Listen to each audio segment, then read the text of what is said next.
आज आपल्या इथे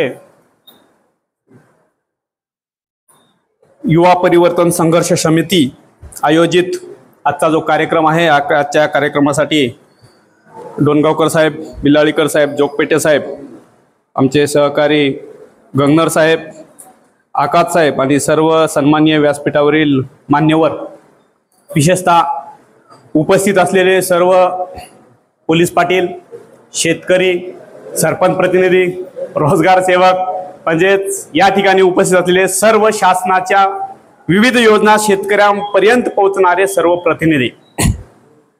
आताच दोन्ही वक्त्यांनी चांगल्या पद्धतीनं माहिती दिली आहे. माझ्याकडे जी धुरा दिलेली आहे ती म्हणजे शेतीविषयक विविध योजना आणि शेतीविषयक विविध योजना माहिती देते वेळेस बिलाळीकर सरांनी सांगितलं की सविस्तर मार्गदर्शन करावं. सर, मला कमीत कमी 1.5-2 तास लागतातच मार्गदर्शन करताना, त्यामुळे सर्वांना शांत बसावं लागेल. दुसरा मुद्दा, विषय असा चांगला आहे, शाश्वत शेती. बरोबर आहे ना? शेती सर्वजण करतोय, आपण सर्व करतोय, पण शाश्वत शेती हा विषय कोणाच्याही बुद्धीमध्ये घुसत नाही आणि इझिली घुसत पण नाही. वेळ द्यावा लागतं, विचार करावा लागतं आणि मग बुद्धीत घुसतं, तेव्हा ते शाश्वत होते. मी सुरुवात करतोय आपल्या तालुक्याच्या आणि जिल्ह्याच्या पर्जन्यमानापासून. आपल्या जिल्ह्याचं पर्जन्यमान निश्चित पावसाचा प्रदेश म्हणून गणला जातो. मी शाश्वत करत नेतोय अगोदर. निश्चित पावसाचा प्रदेश, ज्या ठिकाणी 750 मिलीमीटर पेक्षा जास्त पाऊस पडतो, 750 ते 850 ते 900 मिलीमीटर, त्याला म्हणायचं हमखास पावसाचा प्रदेश. जर आपली शेती पद्धती निसर्गावर अवलंबून आहे, खरीप सीझन म्हणजे आपल्या सर्व शेतकऱ्यांचा महत्वाचा सीझन आहे, आणि त्या ठिकाणी जर आपण हमखास निश्चित पडणाऱ्या पावसाच्या प्रदेशात जर आपण असाल तर 100% आपली शाश्वत शेती आहे. बरोबर आहे ना मुद्दा? मग काय बदल काय होते, काय चुकतंय, काय चेंजेस काय करायला पाहिजेत, ह्या सगळ्या गोष्टीचा जर विचार केला आपण तर कुठेतरी आपण चुकतो आहे. त्यासोबतच शाश्वत शेती करते वेळेस आज घडीला मागच्या 4 वर्षापासून जर आम्ही पाहतोय, मी जवळपास 10-12 वर्ष झाले या तालुक्याशी निगडीत आहे. या तालुक्यातला प्रत्येक भाग मला पाठ आहे, परिस्थिती पाठ आहे, भौगोलिक परिस्थिती पाठ आहे. पण हे सगळं होताना चेंजेस होत आहेत, बदल होत आहेत, मग आपण ऍक्सेप्टच का करत नाहीये? काहीतरी बदल होतात हे आपल्याला दिसतंय. 2001-2 साली आपल्या महाराष्ट्रामध्ये, किंबहुना भारतात पण म्हणता येईल, 1-2 साली आपण पाहतोय की सोयाबीन पिकाचं आगमन झालंय. बरोबर आहे ना? आपण जर 2010च्या दरम्यान जर बघितलं तर त्याच्या अगोदरची पीक पद्धती आपली कुठली होती? या भागामध्ये सर्वात जास्त पेरा होता ज्वारीचा, खरीप ज्वारी. बरोबर आहे का? कोरडवाहू भाग आहे, हलकी जमीन आहे, ज्वारीचा पेरा खूप मोठ्या प्रमाणात. इव्हन लातूरचे मॅक्झिमम मजूर काय गुरे पाळणारे जे आहेत ना, इथून कळवा घेऊन जायचे. एक तो पीक आता कमी झालेला आहे. 2 नंबर कापूस. बरोबर आहे? कापसाचं क्षेत्र आता 3 नंबरवर, 2 नंबरवर तालुक्यात झालेलं आहे. त्याच्यानंतर इतर जे छोटे पीक आहेत, कारळ असेल, तीळ असेल, हे सगळं काही प्रमाणात आता ते कमीच होत चाललंय. आणि सगळ्यात मोठं महत्वाचं जर पीक आपण पाहतोय, मी 5-7 वर्षापासून पाहतो, तर मुख्य पीक झालेलं आहे सोयाबीन. सोयाबीन मागच्या 3 वर्षापूर्वीचा जर आपण लेखाजोगा पाहिला तर सोयाबीन मधून शेतकऱ्यांना बऱ्यापैकी चांगल्या पद्धतीनं, सर्वसाधारण कमी खर्चामध्ये, बऱ्यापैकी म्हणतो मी, शेतकऱ्याला चांगलंच म्हणत नाहीये, बऱ्यापैकी आर्थिक लाभ, बऱ्यापैकी काही प्रमाणात त्यांचा उत्पादन खर्च निघेपर्यंत झालेला आहे.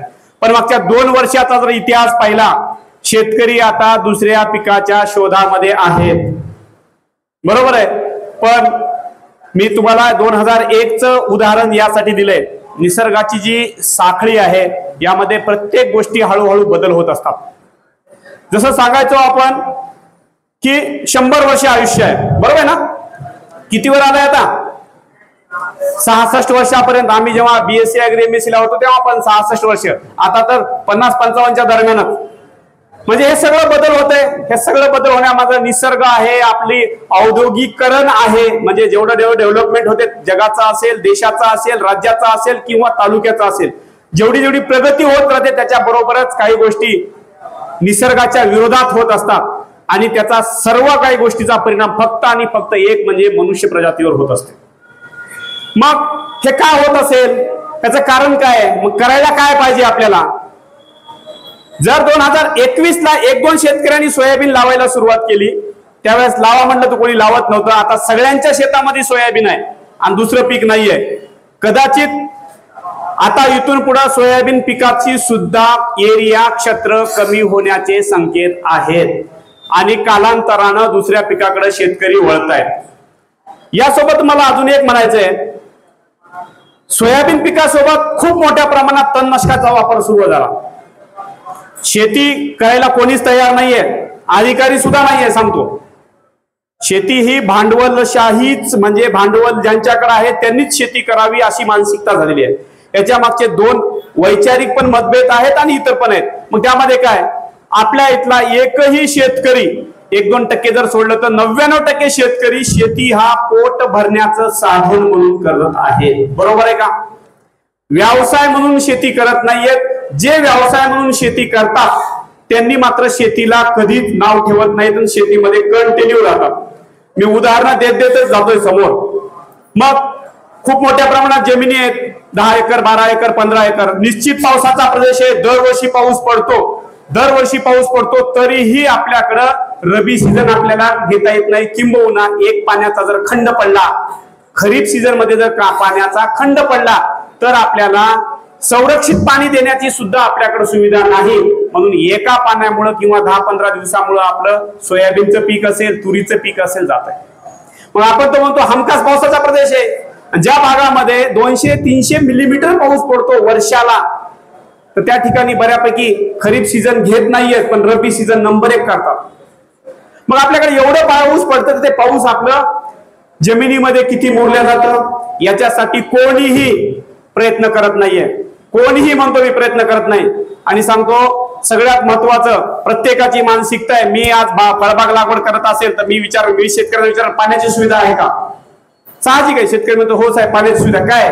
बोरवेल आहे. अनिश्चित शेती म्हणजे बोरवेल, अनिश्चित म्हणतो. बऱ्याच जणांचे बागा लागवड केल्या, मे महिन्यामध्ये, एप्रिल महिन्यामध्ये बोरवेल आटली. तुम्हाला माहित आहे का कन्फर्म ते राहणार आहे? नाहीये. मग 2 वर्ष 3 वर्ष बागा जगवायच्या, मेहनत करायची आणि ती वाळल्या जाणार. मग पुन्हा काय करणार? 300 फुटाचा बोरवेलला 500 फुटापर्यंत दुसरं खोल मारणार. बरोबर आहे ना? उत्पादन खर्च हळूहळू वाढणार. जसा बोरचा खर्च, मोटारीचा खर्च, त्या वायरचा खर्च, जळयंत्र काढण्याचा खर्च जसा जसा वाढत जाईल तसं तसं शेतकरी शेतीपासून दूर होत जातो. ही वस्तुस्थिती आहे. मग त्यासाठी काय करायला पाहिजे? साधारणतः पडलेल्या पावसातलं 30% जवळपास पाणी जमिनीत मुरल्या जातं आणि 70% वाहून जातं. आता आपल्याला गरज आहे वाहून जाणारं पाणी जमिनीत मुरवायचं. आणि वाहून जाणारं जर जमिनीत पाणी मुरवायचं असेल तर प्रत्येक शेतकऱ्याच्या शेतापासून सुरुवात करावी लागते. या अगोदरची जी पारंपरिक शेती पद्धती म्हणतो, माझा जोर पुन्हा पारंपरिक पद्धतीवरच आहे. तुम्ही कुठलंही रिझन दाखवायचा, प्रश्न उपस्थित करायचा, मी तुम्हाला पारंपरिक पद्धती कशी चांगली आहे सिद्ध करून दाखवतो. सिद्धच म्हणतो मी. मग काय, आपण उताराला पहिला आडव्या पेरणी करायचा, नांगरटी करायच्या, सगळं करायचं. आपण मागच्या 8-10 वर्षापासून आपण पाहतोय यांत्रिकीकरण खूप मोठ्या प्रमाणावर वाढलं. बरोबर आहे. आता यांत्रिकीकरण वाढण्यामागचं मजूर हे सगळ्यात प्रभावी म्हणजे कारण आहे. मजूर भेटत नाहीत म्हणून आपल्याला यांत्रिकीकरण करावं लागेल. आता आम्ही 4-5 दिवसापासून तालुक्यामध्ये, मी दोन्ही तालुक्यामध्ये फिरतोय, बऱ्याच शेतकऱ्यांची मानसिकता पण ऐकली. एवढा पाऊस कधीच पडला नाही, पावसाळ्यात पडते की नाही की पेरणी करावी की काय? म्हणजे पेरणीचा कालावधी आपला 15 जून पासून, जवळपास 7 जून पासून ते पुढे चालतो. हा सगळ्यांनाच माहित आहे, हा अवकाळी पाऊस आहे. बरोबर ना? मग निसर्गामध्ये होणारे बदल, त्यामुळे होणारा हा पाऊस, आणि आता जर वाटत असेल की एवढा मोठा पाऊस पडला तर आपण कपाशी लागवड करावी, हे करावी. निश्चित सांगतो काही कालानंतर म्हणजेच जून मध्ये किंवा जुलैमध्ये पावसाचा खंड पडू शकतो. 100% खंड पडू शकतो. पेरणीचा जो कालावधी आहे तोच आपल्याला ठेवावा लागेल. मग काय करावं लागणार आहे? आज आपल्या शेतामध्ये जे काही बांधबंदिस्ती आपण करतोय ते शेतकऱ्यांकडनं केलं जात नाही. किंबहुना नांगरटी करतो आणि लगेच रोटावेटर मारतो. बरोबर आहे ना? जेवढं यांत्रिकीकरण सांगतोय सर, तुम्ही योजनेची पण माहिती सांगायला सांगितलं. यांत्रिकीकरणाचं शासन यावेळेस रोटावेटरचं अनुदान बंद करत आहे. का बंद करतंय हे याच्याशी निगडीत आहे सांगतोय. आपला जो 1-1.5 फुटापर्यंत सगळ्यांनी पलटी मारते 2-2 फुटापर्यंत त्याच्या खालचा पूर्ण कॉम्पॅक्ट जमीन बनते. जमीन तुमची जी आहे ना पूर्ण पॅक बनते आणि जमिनीमध्ये पाणी मुरण्याचं प्रमाणच कमी होऊन गेलेलं आहे. आणि पाऊस पडला 2 फुटाच्या वर झालं की चिबाड होणे आणि नंतर वरच्या सरफेसनं वाहून जाणे, माती पाणी आणि जमिनीत पाणी मुरण्याचं प्रमाण कमी झालेलं आहे. त्यासाठी रोटावेटरचं अनुदान बंद. मग पहिलं जी पारंपरिक पद्धत होती 30 सेंटीमीटर 35 सेंटीमीटर पलटी आपण नांगरानं हे करायचो. बऱ्यापैकी जमीन भुसभुशीत असायची आणि ते करत होतो तर बैलानं करत होतो. प्रत्येकाच्या घरी गोधन होतं, बरोबर आहे ना. जनावर प्रत्येकाच्या घरी जनावर होते. आता जनावरांची संख्या कमी आहे याचा अर्थ आपल्या शेतामध्ये शेणखत नाहीये. शेणखत नाही म्हणजे आपली माती राहिलेली नाही, तिथं दगड तयार झालेला आहे. करकंड्यासारखा दगड तयार झाला याचाच अर्थ आपल्या जमिनीमध्ये सेंद्रिय कर्बाचं प्रमाण नाही. आणि शेतीमध्ये सेंद्रिय कर्ब असल्याशिवाय शेती सुपीक नाही. आणि शेतीमध्ये सेंद्रिय कर्ब वाढवायचा असेल तर पशुधन, काडी कचरा किंवा आपल्या शेतामधले जे टाकाऊ पदार्थ आहेत शेतामध्येच कुजवणे. आता पशुधनाचं तर शेणखत नाहीये तर दुसरा ऑप्शन आहे काडी कचरा जमिनीमध्ये कुडणे. ते सुद्धा होत नाहीये. सरास आपण पळाट्या असं जाळून टाकून देतो, काही ऊसाचं पारचत असं जाळून टाकून देतो. या सगळ्या गोष्टीचा जर विचार केला आणि आता जर आपण म्हणत असाल की आपल्याला शाश्वत शेतीकडे जायचंय तर इझी गोईंग होत नाहीये. ही पारंपरिक पद्धती आपल्याला आधी स्वीकारावी लागणार आहे. मग त्यासाठी काय करावं लागणार आहे? यावर्षी शासनानं राष्ट्रीय नैसर्गिक शेती मिशन सुरू केलेलं आहे. नैसर्गिक शेती मिशन. त्याच्या अगोदर डॉक्टर पंजाबराव देशमुख नैसर्गिक शेती मिशन आणि योजना यातला फरक सांगतो. मिशन म्हणजे चळवळ, योजना एक दोघांनी राबवली तर योजना म्हणल्या जातात. मिशन म्हणजे चळवळ, सगळ्यांनी या चळवळीमध्ये सहभागी होणे आणि चळवळ स्वरूपामध्ये ती राबवणे याला मिशन म्हणतो आपण. मग या मिशन माझा उद्देश काय? नैसर्गिक शेती, आता वक्ते पण आपल्याकडनं काही बोलतील, आणि सेंद्रिय शेती. सर या 5-6 वर्षाखालचा आपण विचार करतोय तर बरेच सेंद्रिय शेतीवर बोलणं चालतंय. या दोन्हीतला सरळ फरक आहे. यापूर्वी ज्या शेतकरी बांधवांनी आपले आजोबा पंजोबा शेती करायचे सरळ नैसर्गिक शेती होती. आता त्याला फाटा फोडला आपण आणि रासायनिककडे वळलो. ज्यावेळेस अन्नधान्याची कमतरता होती, देशाची गरज होती, नैसर्गिक आपल्या देशाची गरज होती, रासायनिक आपल्याला खताचा वापर करावा लागला, संकरित वाणाचा वापर करावा लागला आणि आपल्याला भूकमारीपासून वाचवण्यासाठीची मोहीम मोठ्या प्रमाणात सुरुवात झाली. आणि आपल्याला आता आपला देश अन्नधान्य, भाजीपाला, फळांमध्ये स्वयंपूर्ण झालेला आहे. मग आता अडचण काय यायली? 2045 पर्यंत 2045 वर्ल्ड हेल्थ ऑर्गनायझेशनचा डाटा आहे. 2045 पर्यंत प्रत्येक कुटुंबामध्ये किमान 35 ते 40% पेशंट कॅन्सरचे राहणार आहेत. कन्फर्म. आपल्याच देशामध्ये सगळ्यात सुपीक भाग आपण म्हणतो कुठला? पंजाब हरियाणा प्रांत, बरोबर आहे ना. आणि वाळवंटी भाग कुठला म्हणतो? राजस्थान. सगळ्यात सुपीक भाग पंजाब हरियाणा. सगळ्यात जास्त केमिकल खताचा असेल, बियाण्याचा, रासायनिक खताचा वापर खूप मोठ्या प्रमाणामध्ये त्या ठिकाणी आहे. देशामध्ये लागणारं जे आपल्याला तांदूळ असेल, गहू असेल, खूप मोठ्या प्रमाणात पुरवठा तिथून होतो. सगळ्यात जास्त पेशंट पंजाब हरियाणामध्ये आहेत आणि दवाखाना आहे राजस्थानमध्ये. पंजाब हरियाणा पासून राजस्थानला cancer express special express train आहे. आता याचा परिणाम आपल्यावर कसा व्हायला सांगतो. आता आपण सर्वजण आता ही लगन सराई आहे, बरोबर आहे ना. लगन सराई आहे. 5-7 वर्षापूर्वी 8 वर्षापूर्वी आपल्याकडं लग्नामध्ये काय वापरत होतो आपण?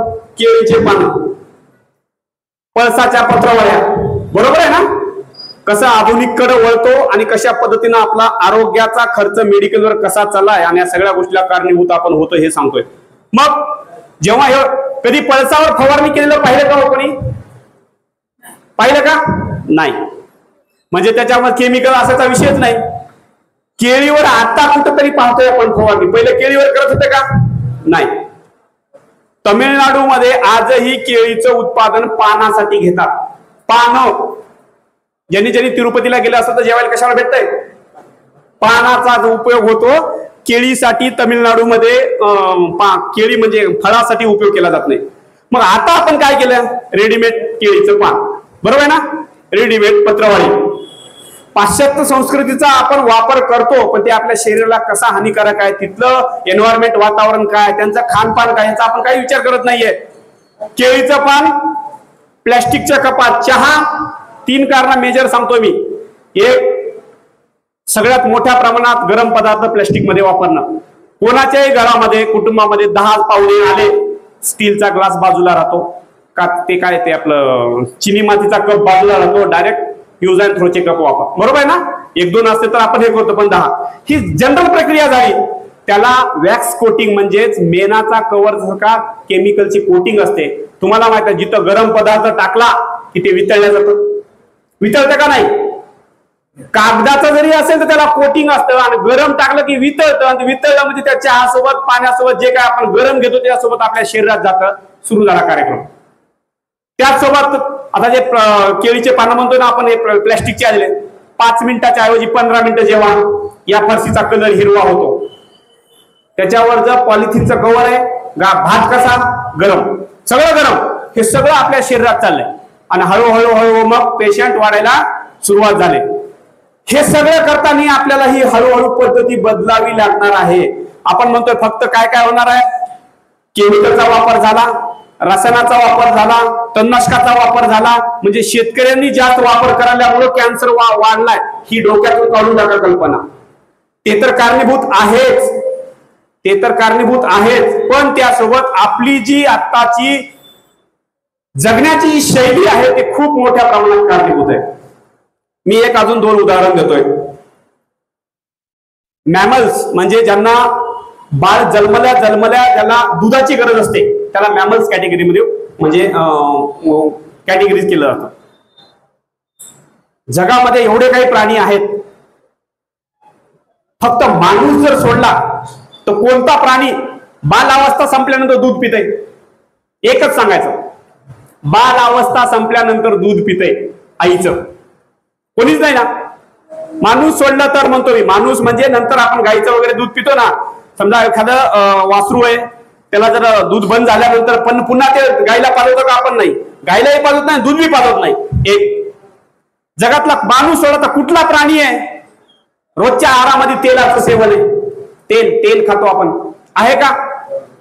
हे 2 सगळ्यात हानिकारक, सगळ्यात मोठ्या प्रमाणात भेसळ हे आपल्या शरीरामध्ये इन्क्लूड होत आहेत. तुम्ही एक उदाहरण सांगायचं मला एवढ्या सगळ्यांनी की साहेब या ठिकाणी आम्ही ऐकलंय की एखाद्या गाईच्या गोऱ्याला अटॅक आलाय, बरोबर आहे ना, मोराच्या पिल्ल्याला किंवा अजून काय ते आपल्या शेळीच्या वासराला करड्याला अटॅक आलाय, ऐकलंय का कधी? नाहीये. हे सगळं काय होतंय? मग आता मी पुन्हा आलो तेलावर. सोयाबीनचं उत्पादन आहे आपलं, बरोबर आहे. सोयाबीन सगळ्यात जास्त तेलवर्गीय पीक आहे, पण तेलासाठी उपयोग नाही. तेलासाठी नाही, डीओसी साठी उपलब्ध आहे त्याचा वापर. मग तेलवर्गीय पीक आहे, याच्या अगोदर कुठले होते आपल्याकडे? कारळ होतं, सूर्यफूल होतं, सूर्यफूल आणि शेंगदाणा, तीळ, त्यानंतर आंबाडी काढून खायचे. हे दिसतं का कुठतरी आपल्याला? जे चांगलं होते ते सगळं सोडून दिलंय आपण, आणि हळूहळू हानिकारक सगळ्या स्तरावर वापरतोय. त्या 3 वर्षातला बदल सांगतोय मी. शेतकरी स्वतः करडी पेरतात. तेलघाणे आलेत आपल्याकडे, आलेत ना. पहिले जे तेलघाणे होते आता लाकडी तेलघाणे आलेत. सगळ्यांना माहित आहे की सगळं कमवतोय 50% खर्च शिक्षणावर आणि 50% दवाखान्यावर. ह्या 2 जर गोष्टी सोडल्या तर शेतकऱ्याचा दुसरा कुठला खर्च नाहीये. शेतकरी कर्मचारी कोणी असो, सगळ्यात जास्त खर्च दवाखाना आणि शिक्षण, बरोबर आहे का? सगळ्यात जास्त मेटाकुटीला या ठिकाणी येते.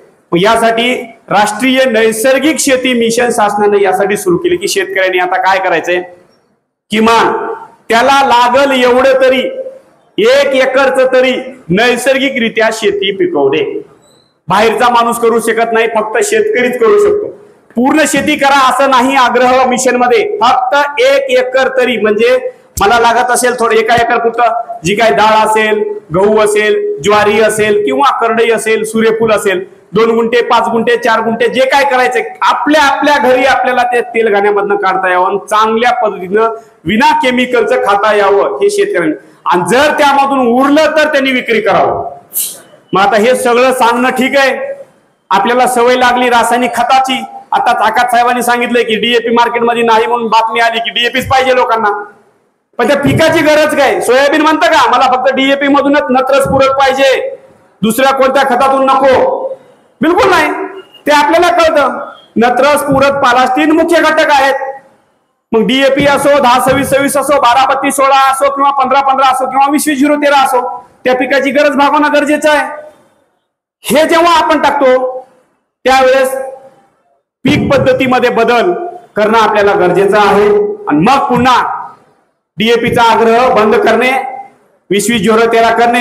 आता तर नैसर्गिक शेतीमध्ये शासन सरळ सरळ सांगतंय, जेवढे आपण यावेळेस 6 क्लस्टर निवडले तालुक्यामध्ये, नैसर्गिक शेती मिशन मध्ये शेतकऱ्यांनी एकही निविष्ठा विकत घ्यायची नाही. तुम्ही म्हणसाल मग शेती कशी करायची? निविष्ठा म्हणलं की बियाण्यापासून आलं. नुसतं खतन बियाणे, खतन औषधं म्हणजे निविष्ठा नाही. बियाण्यापासून विकत घ्यायचं नाही. मग काय करायचं? 2019-20 साली कृषी विभागाला जेव्हा खूप मोठ्या प्रमाणात सोयाबीन उगवण्याच्या तक्रारी प्राप्त झाल्या होत्या, तेव्हापासून शासनानं मोठ्या प्रमाणामध्ये शेतकऱ्यांनी घरचं बियाणं वापरण्यासाठी प्रचार प्रसिद्धी मोठ्या प्रमाणात चालू झाली. आणि आजही सीड रिप्लेसमेंट रेशिओ जर पाहिला आपण तर जवळपास 40% जास्त शेतकरी घरचं बियाणं सोयाबीनचं वापरतात. आता घरचं बियाणं आणि सोयाबीन मधला फरक पण कळायला पाहिजे. सगळे थप्पी लावून हा म्हणजे बियाणं आहे का? नाही, सोयाबीन आहे. सोयाबीन मधलं बियाण्यासाठी ठेवणारी जी पहिल्याची जी पद्धत होती ती आता परत ट्रॅडिशनल शेतीकडे जावं लागणार आहे. बियाणं म्हणून टपोरे कंस काढून ठेवायचे, बरोबर आहे. काही शेतकऱ्यांनी व्यवस्थित चाळणी करून त्यावेळेसच बाजूला ठेवायचे आणि सुती पोत्यामध्ये ठेवायचं किंवा जमिनीमध्ये कुठं पाणी लागून ठेवायचे. आता जे आपल्याकडे सोयाबीन आहे, जे काय आपण घरचं पीक सोयाबीन, उडीद, तूर जे आपण घरचं वापरतो, तर बियाण्यासाठी म्हणून वापरायचं, त्याची उगवण क्षमता तपासायची आहे. सगळ्यांकडे मोबाईल आहे. फक्त तुम्ही नाव टाकल्या मोबाईलवर युट्यूबवर लागल तेवढे व्हिडिओ भेटतात. म्हणजे नॉलेज भेटत नाही हा कन्सेप्ट आता विसरून जावं या जगामध्ये. पाहिजे कुठले बी टाका तुम्ही लगेच. एखाद्या महिलांना जर पुरणपोळी करता येत नसतं तर तिनं टाकल्या लगेच कसं करायचं काय नाही सांगतोय. तसं आपल्याला सोयाबीनची उगवण क्षमता कशी करायचं टाकलं की लगेच कळणार. 3 साध्या पद्धती. मग बियाणं जे आपण घरचं वापरायचं अगोदर शेतकऱ्यांनी त्याची उगवण क्षमता तपासणी करून बघायची. त्याच्या अगोदर एक पद्धत, प्रत्येकाच्या घरी कुंडी आहे. आता फुलाच्या कुंडी असतील, काही ठिकाणी शिटीमध्ये तुळस जर नसेल तर फुलाच्या तर कन्फर्म आहेत. कुंडी म्हणलं की माती आली. मग त्या जे ठिकाणी आपल्याला शेतकऱ्यांना बियाणं वापरायचं आहे, जे पोतं बियाणं म्हणून ठेवलंय त्याला आपण आधी चाळणी करून घेतो, निसून घेतो, टपोरे काढतो, फुटलेल्या बाजूला काढतो, काडी कचरा काढतो, बियाण्यासाठी ठेवतो. त्याच्यातला हात घालायचा, 10 दाणे 100 दाणे काढायचे, म्हणजे मुठभर दाणे काढायचे. त्यातले जसे येतील तसे 100 दाणे काढायचे आणि त्या कुंडीमध्ये टाकायचे. आता थंड वातावरण आहे, त्यातल्या 100 पैकी 70 बिया जर उगवून आल्या तर समजायचं आपल्या बियाण्यासाठी वापरता येते. पहिली पायरी नैसर्गिक शेतीची. बियाण्याचा खर्च कमी झाला. एक त्यासोबतच पहिली शेतकऱ्याला फवारणी कुठली करायची आहे? 15 दिवस झाले की शेतकरी फवारणी करतात सोयाबीनवर. म्हणजे ते काय म्हणतो आपण कट करून जे खाते ना ते असेल, गोगलगाय असेल वगैरे, पहिली फवारणी 15 दिवसात होते. बियाण्याला शेतकऱ्यांनी औषध चोळायचं आहे, औषध लावायचं आहे. यातल्या बऱ्यापैकी जुने शेतकरी आहेत. कापसाच्या सरकीला पहिलं काय करत होतो? शेण का लावत होतो? सगळ्या गोष्टीचं सायंटिफिक रिझन आहे. शेणामध्ये खूप मोठ्या प्रमाणात ज्या बॅक्टेरिया आहेत ते हानिकारक बॅक्टेरिया पासून प्रोटेक्शन, आणि पुढचं दुसरं कारण म्हणजे त्याच्यावरचं जे लव म्हणतो ना आपण, ते कापसाच्या सरकीवरलं, म्हणजे ते पेरताना आपल्याला सुरळीत व्हावं म्हणून, बरोबर आहे ना. ती बीज प्रक्रियाच होती आपली. आता सुद्धा आपल्याला बीज प्रक्रिया करायचं आहे. पण नैसर्गिक शेती मिशन मध्ये ट्रायकोडर्मा विरडी जैविक बुरशीनाशकाची बीज प्रक्रिया तुम्हाला करायची आहे. फार कमी किंमत, एका किलोला 5 ग्राम, 1 किलो बियाण्याला 5 ग्राम लागतं आणि 1 किलो ट्रायकोडर्माची किंमत 150 रुपये. 25 किलोला 125 ग्राम, किती व्हायला? 30-40 रुपयामध्ये तुमचं 1 एकर बॅगची बीज प्रक्रिया होते. इकडे दाखवा तुम्ही रासायनिक खतामध्ये 300-400 रुपयाच्या खाली औषध कुठलंच नाहीये बीज प्रक्रियेचं. एक मग बियाण्याचं पहिलं औषध जोडायचं. आता दुसरं साहेब खत टाकायचं आपल्याला. नैसर्गिक शेती मिशन मध्ये खत सुद्धा शेतकऱ्यांना बांधावरच तयार करायची टेक्निक्स दिली जात आहे. बांधावरच. कारण का मी जर म्हणलं नैसर्गिक शेती करा, सेंद्रिय करा, किंवा मग काय करायचं, नुसतं चांगलं ऑप्शन द्यावा लागतो अगोदर. आपल्या देशामध्ये सगळ्यात मोठी चुकती आहे. सल्ला सगळे देतात पण पर्याय देत नाहीयेत. मी जर म्हणलं या ठिकाणी थुंकू नका, अरे 90% लोकांना सवय आहे तंबाखू वगैरे खायच्या, थुकायचं कुठं आधी पर्याय उपलब्ध करून द्यावा लागेल, मग तिथं न थुकणं बंद होणार आहे. मी जर तुम्हाला सांगतोय की हे वापरू नका, तर शेती कसण्यासाठी काय वापरायचं हे आधी पर्याय द्यावा लागतो. बरोबर आहे ना? मग काय करायचंय? घरच्या घरी डीएपी खत तयार करायचा, घरच्या घरी गांडूळ खत तयार करायचा, घरच्या घरी कंपोस्ट खत तयार करायचा. काडी कचरा जे काही तुमच्या शेतामध्ये उकिरडे आहेत, वेस्ट डिकम्पोजर जर टाकलो तर 3-4 महिन्यामध्ये पावडर सारखं कुजून जाते, सेंद्रिय कर्ब पण वाढत. तर वेस्ट डिकम्पोजर काय? आपल्याला गुळ माहित आहे, आता फक्त पिवळा गुळ माहित आहे, पिवळा केमिकलचा. पहिलं काळा गुळ चांगला असायचा. वेस्ट डिकम्पोजरचं कल्चर 30-40 रुपयाला भेटतं, 150-200 ml चं. साधी टेक्निक आहे. 200 लिटर पाणी, 200 लिटर पाण्यामध्ये 2 किलो काळा गुळ, जे आपण खात नाहीये तो गुळ, त्याच्यामध्ये हे 50 ml किंवा 150 ml जे तुमचं कल्चर आहे, मदर कल्चर टाकायचं, 8 दिवस ढवळून ठेवायचं, झालं तुमचं औषध तयार. जिथं कुजायला पाचट, कुजायला जिथं वर्ष लागतो, 6 महिने लागतात, तिथं 3 महिन्यामध्ये कुजल्या जातं, 3-4 महिन्यामध्ये कुजल्या जातं. आपल्या उकिरड्यावर जेव्हा टाकतो आपण, त्यावेळेस ते पावसाळ्याच्या एक बार अगोदर टाकायचं, दरम्यान पाऊस ओलावा झाल्यानंतर आणि संपल्यानंतर एक वेळेस टाकायचा, 100% पावडर फॉर्म मध्ये होते. शेणखत टाकतो, त्याच्यासोबत उन्ही शेतामध्ये जाते, लगेच फर्टेरा मारायला आपण जातो. बरोबर आहे ना? फर्टेरा म्हणजे उन्ही मारायचं केमिकलचं औषध आहे, 300-350 रुपये किलो. हे जर वापरलं तर पूर्णपणे कुजलेलं शेणखत शेतात पडल्या जातं, तिथं उन्हीच येणार नाहीये. कारण का उन्हीला अर्धवट कुजलेला पदार्थ लागतो, कुजलेल्या पदार्थावर खात नाही. आणि आपण शेतामध्ये कुजलेलं टाकायचे, अर्धवट कुजलेलं टाकायचं नाही. त्यासोबतच जेव्हा आपल्या प्रत्येकाच्या घरी निंबोळे आहेत, निंबोळ्याचे झाड आहेत, मी बसून बोलू का थोडं कम्फर्टेबल होईल? हा.